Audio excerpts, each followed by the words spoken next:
Assalamualaikum warahmatullahi wabarakatuh. Perkenalkan, nama saya Cahya Putri Ani, mahasiswi Universitas Pahlawan Tuanku Tambusai, dengan NIM 2186206035, Prodi S1 PGSD. Baiklah, saya di sini akan menjelaskan tentang materi pelajaran kajian kebahasaan dengan dosen pengampunnya, Ibu Putri Hana Febriana, MPD.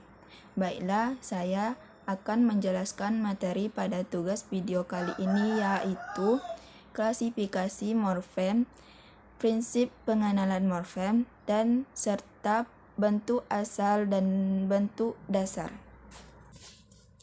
Materi yang pertama yaitu klasifikasi morfem. Morfem adalah unit terkecil dalam bahasa berbagai unsur pembentuk kata yang mempunyai makna. Dalam bahasa Indonesia, morfem bisa berupa imbuhan atau kata yang bisa berdiri sendiri tanpa adanya imbuhan. Namun ada juga morfem yang harus bergandeng dengan imbuhan.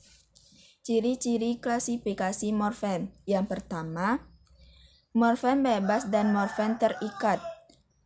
Morfem bebas adalah morfem yang dapat digunakan tanpa kehadiran morfem lainnya, yang artinya morfem dapat berdiri sendiri tanpa adanya bantuan morfem lain. Contohnya, kata pulang, makan, tidur, dan indah.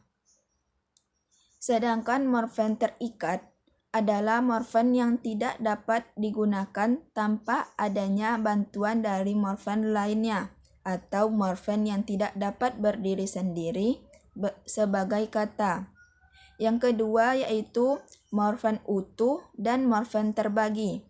Morfem utuh adalah morfem-morfem dan yang unsur-unsurnya bersambungan secara langsung, contohnya makan, tidur, dan pergi. Sedangkan morfem terbagi adalah morfem-morfem yang tidak tergantung menjadi satu keutuhan. Yang ketiga yaitu morfem segmental dan suprasegmental.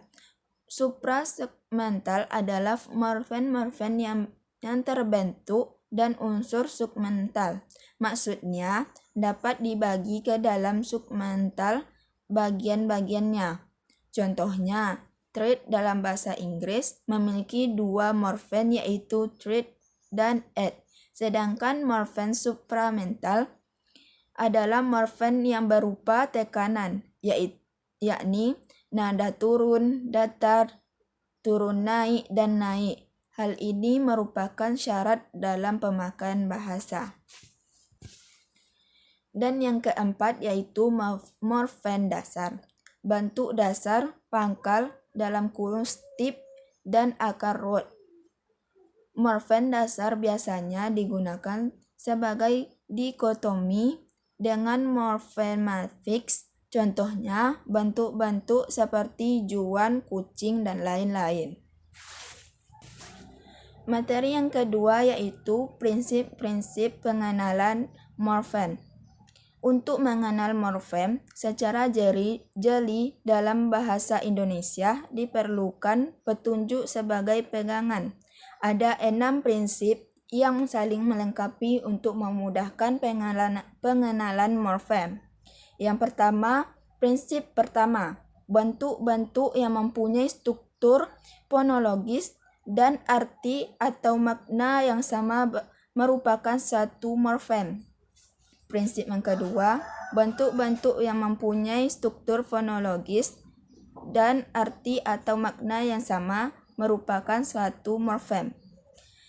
Prinsip yang kedua yaitu bentuk-bentuk yang mempunyai struktur fonologis yang berbeda merupakan satu morfem apabila bentuk-bentuk itu mempunyai arti atau makna yang sama dan perbedaan struktur fonologis yang dapat dijelaskan secara fonologis.